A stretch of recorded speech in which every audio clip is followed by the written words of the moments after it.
If they can join. Hello Facebook, Happy New Year. Hello everybody watching on YouTube on Catch Up. Great to be back with you. Have you got your brand new copy of Earle Wellbeing magazine yet? If you're a subscriber, it'll be coming through your door any day. I was just saying to our friends who are on Instagram that we are going to be having a little preview of this, but actually more importantly chatting to a brilliant guest, Dr. Sarah Glynn, all about menopause matters, contraception during perimenopause, menopause, all of that. So I'm very excited to have our first live. Now let me just see if I can get, I think we are going to have Amy on Facebook today, which is brilliant. And Sarah, there we go, Dr. Glynn.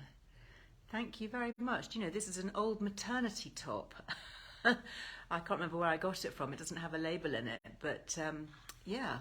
So I guess maternity is possibly a useful starting point for my guest today. Hello, Sarah. Hi, Liz. Hi, how are you?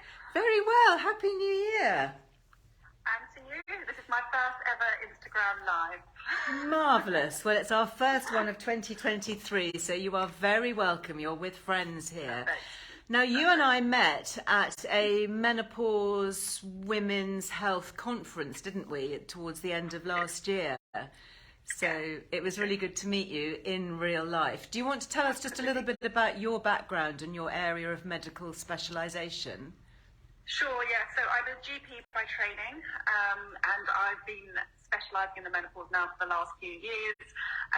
Within menopause, my areas of special interest are breast cancer and long COVID, but I see lots of regular menopause patients as well. Brilliant. And we have podcasted before, haven't we?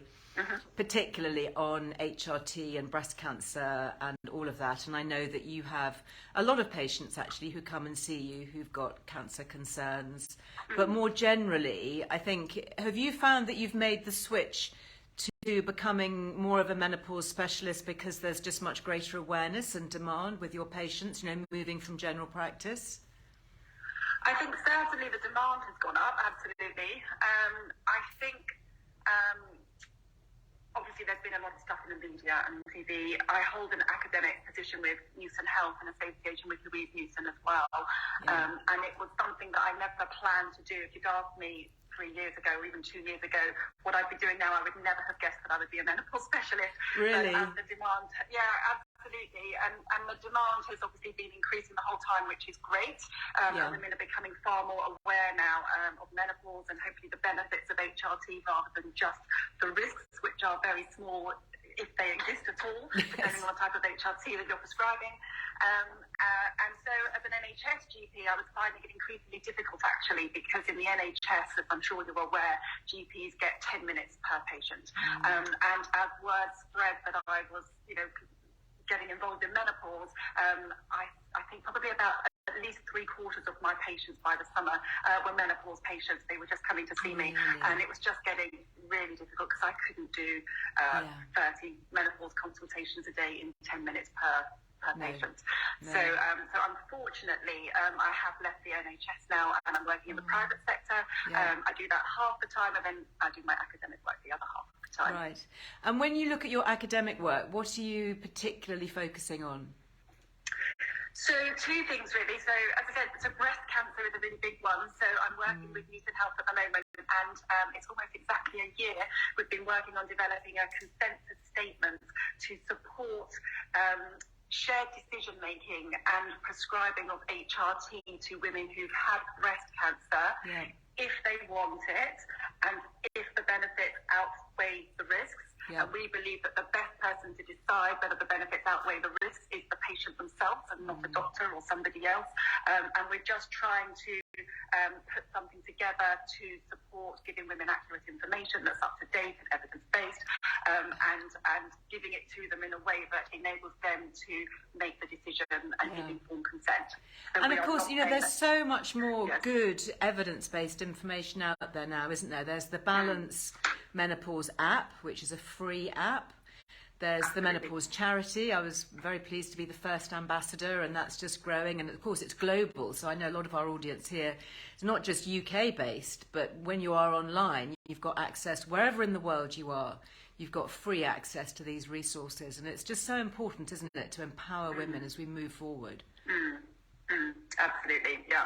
So breast cancer is a big piece of work, and the other thing that I'm really interested in doing is doing some research into long COVID, because at the moment we know that the group of women most likely to get long COVID are women in their 40s to 50s, and there seems to be a big impact on women's ovarian hormone production, which is either causing or exacerbating long COVID symptoms, and there has none of the millions of pounds of money that's been allocated to long COVID research has been dedicated to this, and women are really suffering, and they're going to long COVID clinics and not being given the option of HRT, which is such a shame, because it's, as I said, it's very safe, it's inexpensive, we've got nothing really to lose from trying it. So we're getting fed up of women coming back and saying, well, I mentioned it to the doctor in the long COVID clinic and they said there's no evidence. We thought, well, let's give them the evidence then. Okay, let's do it, Do you know, I remember talking to Dr. Newston, oh gosh, in the early days of the pandemic, and she was saying that there is such interesting evidence showing that estrogen can help. And I remember looking at various studies. There was a big study being done in a teaching hospital in New York, which was actually giving men estrogen patches when they had COVID. And of course, what's interesting about Louise Newson is that she trained in immunology, and she's got lots of other medical qualifications, not just looking at menopause and hormones. And there is this very clear link, isn't there, with estrogen and our immune system. It's actually a vital part of that. So of course it's going to have a role to play when we look at things like long COVID. Yeah, it was actually that snagged my interest. Really? Back in sort of early 2020, I didn't know Louise, and she put a slide on Instagram that showed it's a diagram showing the effects that estrogen has on all the different immune cells. And I've also got a degree in allergy as well, so which obviously crosses over with immunology quite significantly. And so that's what caught my interest, and that's how I started getting interested in initially COVID, because long COVID didn't exist, and then as the pandemic progressed and it became apparent that there was this link with women's hormones, that's sort of where that all came from as well. Fascinating. Well, watch this space, and we will definitely be covering that, and we will be following your work. And I have to say, thank you very much for your contributions. I hope that you're enjoying the magazine and being part of the Earle Wellbeing team. There is a very good feature which you have written. Have you seen it? I mean, it's literally landing as we speak. This is excellent. Brilliant. This is your feature. If anyone's got their magazine yet, it's pages 24, 25, 26 and 27. And this is particularly to do with contraception and menopause. So can we talk about that? Because, when we're talking about estrogen, of course, many women take the contraceptive pill for decades, potentially, which actually, interestingly, has greater health risks than HRT. Correct me if I'm wrong. And yet we don't really think about it. GPs are just quite happy to write, contraceptive pill, there you go. And yet when it comes to HRT, it's like, no, health risk. It's like, big barrier. Sorry, exactly. that doesn't really equate, does it? Makes sense. But can women get pregnant during the menopause? Let's have a yes/no answer. Of course they can. So your risk of pregnancy obviously decreases with age, but pregnancies above the age of 50 have still occurred. And of course, as we get older, the risks associated with having a pregnancy at an older age, whether it's wanted or not, increase. So things like preeclampsia and bleeding and miscarriage, etc. So we really, if women don't want to get pregnant at an older age, then they really do need to think about some form of contraception. Absolutely. Yeah. So during perimenopause, which is typically in our 40s, that's when our estrogen levels are declining, along with testosterone and other hormones and nutrients and all of that. Frank, don't pick that chair. Frank, stop it. He's not usually allowed in here, and he's sneaked in during my live. I shuttle mine away. I can just see him doing that. Stop it. Well done for shutting yours away. Yeah. So as our hormones are declining, does that tend to give us a kind of a false sense of security and think, well, actually, we're not going to get pregnant now because we're too old? I speak as somebody who got pregnant at the age of 48, by the way. Did you? Or 47, maybe it was 47. I think it's a combination of factors, isn't it? Women in their 40s, they're generally speaking done that if they want to do it, and so they're not thinking about pregnancy and fertility like they were in their 20s and 30s. I think they're really busy. Women in their 40s are often juggling younger family, older family, work, life generally, and so it's very easy for things like contraception to slip off the bottom of the list. And yes, there is this sort of false sense of reassurance that potentially women think they're less likely to get pregnant, which is true. It's just that it's not impossible. And if you don't want to get pregnant, then it's really important that you use contraception. And obviously the other thing to think about is protection from sexually transmitted infections, because if you're having sex with new partners, then as always, that's always a risk. Yeah, of course it is. And interesting, I've just picked up a comment here from Garance, who's a lovely lady to follow actually on Instagram, who says, yes, indeed, in the early 90s, I was a staff nurse on a gynae ward. I saw many women in their early 50s thinking they were menopausal, but they were pregnant. And, I can hold my hand up there because, my late pregnancy was a little bit of an unexpected blessing. And I remember just thinking, well, that's kind of time of life. So, yeah, take your eye off the ball with caution. Can we talk a little bit about the Mirena coil? Because I know a lot of women, young and older, have the Mirena coil fitted as a form of pregnancy. But it can actually then form part of your HRT, can't it? How does that work? Yeah. So the Mirena coil is brilliant. It works in several ways. It's licensed for several reasons. So the first is that obviously it's a contraceptive, so it prevents you from getting pregnant. The second is it's also licensed as HRT. So the reason that we need progesterone when we're giving women estrogen is to protect the endometrial lining, which is the lining of the womb.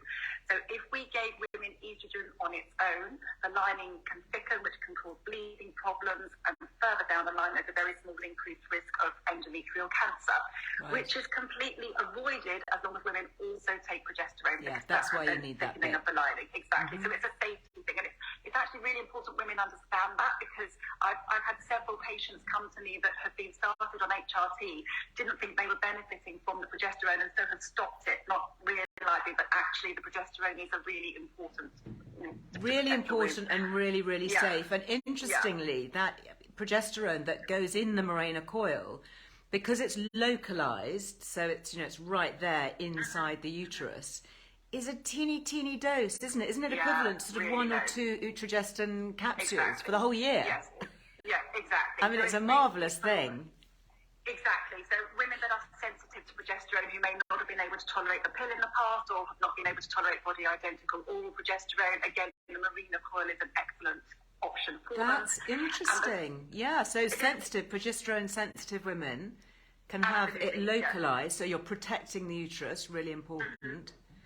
And I think that this is another reason why I'm so against, and I know many medics, and I imagine you too, are against a lot of these sort of so-called bioidentical or compounding unregulated hormones, because you might get a progesterone cream that they say you can rub on, but we don't have the clinical evidence, do we, to show that it can protect against endometrial cancer. It doesn't.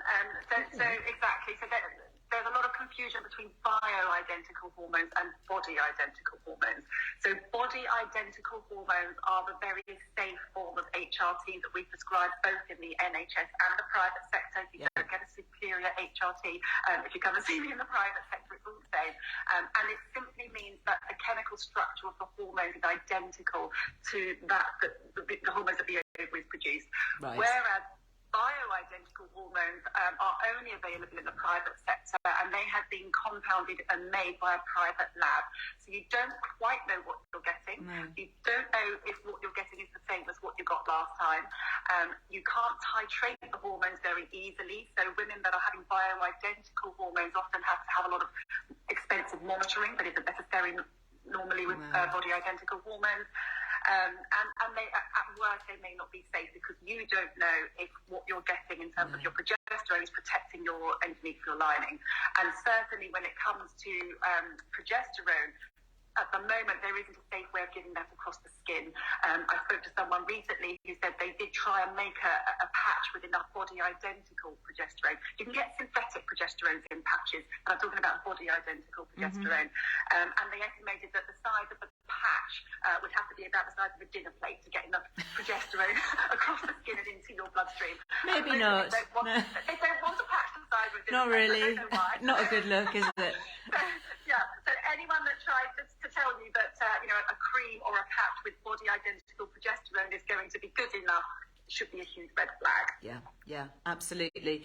And the progesterone in the Mirena coil, that isn't body identical, so it's a progestogen, but it's a tiny amount, isn't it? It's a really small dose. Yes, exactly. And it's localized, so I wouldn't have any concern about it. I used to have a Mirena coil, when I needed contraception. I have no concerns about it at all. Yes.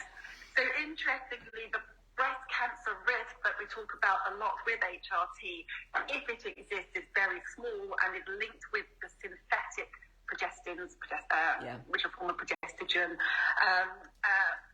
The two progesterones, therefore, that are not linked are the body identical progesterone, which is usually progestin, but it's given in tablet form. But actually, we also know that the Mirena coil doesn't increase risk of breast cancer because even though it's synthetic, it's such a low dose and systemic absorption is minimal. It stays in the uterus and does its job and it's localized. A bit like the Vagifem and the vaginal pessaries that can be used during cancer treatments, can't they? Because they're localized, they're not systemic, they stay in situ where they're meant to be. And, lots of great evidence for, I know a lot of women suffering with recurrent UTIs, urinary tract infections and cystitis and all of that. Again, really being helped by localized estrogen, vaginal estrogen. Yes, makes a massive difference, as does, interestingly, vaginal testosterone. So, tell me about that. I don't know about vaginal testosterone. So you can also get little testosterone creams and pellets that work. You've got testosterone receptors in your bladder, in your vulva, your vagina, in that area. And one of the groups of symptoms that testosterone also seems to be good for is vaginal dryness, painful sex, urinary symptoms. Really? Testosterone has a role with that as well? Absolutely. Absolutely. So some women, if they don't like Vagifem, or if they don't want, if maybe they've had breast cancer, they're really anxious, or it hasn't worked very well, you can try some vaginal testosterone in those women as well. And again, systemic absorption is minimal because it's delivered locally. It's locally. So would that be, is there something called intrarosa? And that's it, is it? Yes, that's the one. Okay, absolutely. Excellent. And that's available on prescription? I mean, could we get that on the NHS? Would doctors feel comfortable prescribing that? Yeah, absolutely. Should be.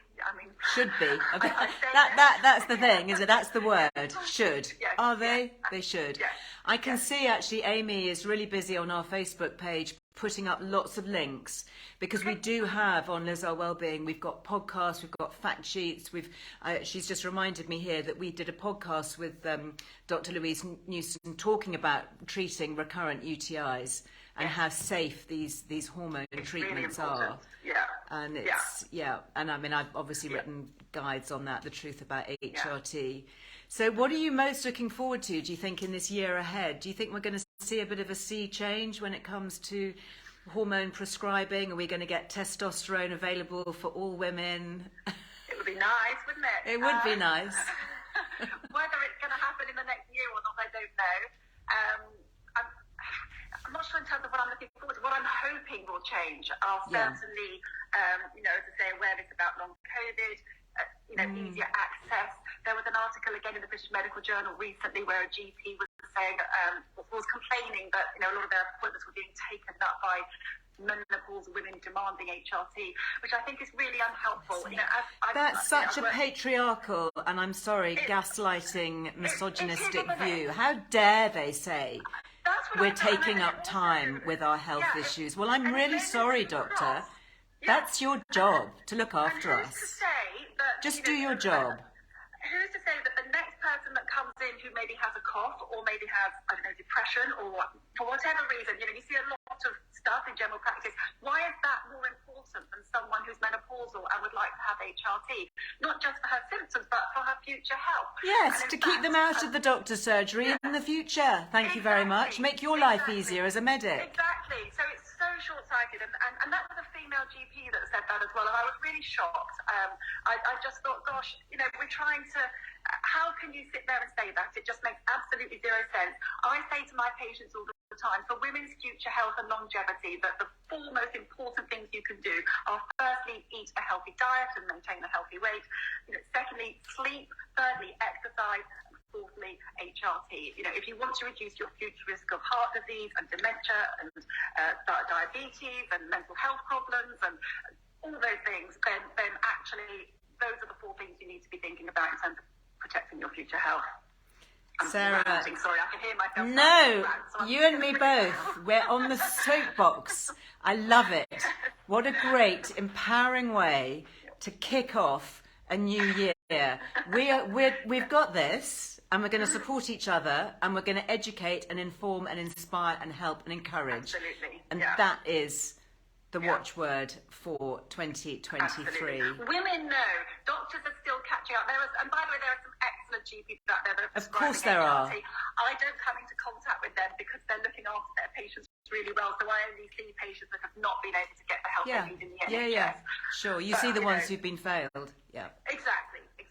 But it's time to change, surely. It is.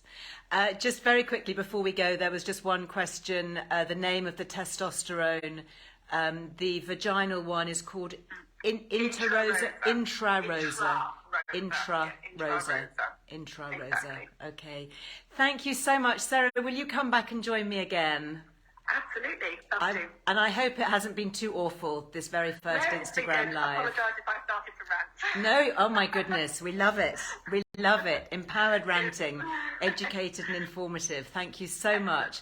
Now, to leave me, you just have to click. There's a little white X, I think top right hand, exactly. If you leave that, I can't click it, otherwise I click myself off. Thanks, Liz. Thank you. Very happy New Year. Thank you for your time. Thank you so much. Oh my goodness, what a way to start the year. Yes. Okay, so Earle Wellbeing, if you want to read Sarah's article, it is in here.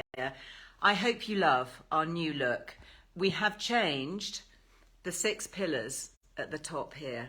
So we've got a revamp, and I decided that it was time to really focus on what truly matters for midlife women. Because when I started Earle Wellbeing many years ago now, it was kind of new in the space of wellness and well-being. But, well-being now is an accepted term, and lots of people are doing well-being, which is great. Like lots and lots of people are now doing menopause, which is great. So I really want to move the conversation on and be a little bit more specific. So I've changed the pillars here to longevity. So it's about living well for longer. Fitness, as Sarah said, that's really key. Beauty, obviously, that's my bag and that's part of who we are, isn't it? Nutrition, because it's not just about food and recipes, it's actually drilling down into nutrition, and that includes all the kind of biohacking and new stuff that's going on. Lifestyle, yeah, absolutely. All these things like having your cold showers, getting outside, looking up at the sunshine, all those things that I'm really fascinated in, that are cheap, easy, quick and effective. And then lastly, this new one, purpose. Let's live life on purpose, because that's why we get up in the morning, and it's certainly why I do what I do. And I think having that sense of purpose and that sense of shared community is really important too. So those are the 6 pillars. The magazine is fundamentally the same, but it's getting even more specific about how to have a better second half. So if you're a midlife woman like me and you would like to feel better than ever, make sure you are subscribed. There's some brilliant subscription offers right now on at lizearlewellbeing.com. You cannot buy it in the shops, it's subscription only. The subscription offer that is current is particularly for eye care. Who remembers Professor Dawn Lim, Moorfields, UCL professor, ophthalmic surgeon and professor, and one of the founders of MTHK, brilliant supplements for keeping eyes healthy as we age, and of course the eye spray as well. So we have at the moment a subscription offer, so you get basically a free subscription gift. This is free, okay, which is worth £30, £30, well £29.99 to be precise, but £30. and you get 6 issues for the price of 5, and you get free P&P. That sounds too good to be true. Are we really sure about that, team?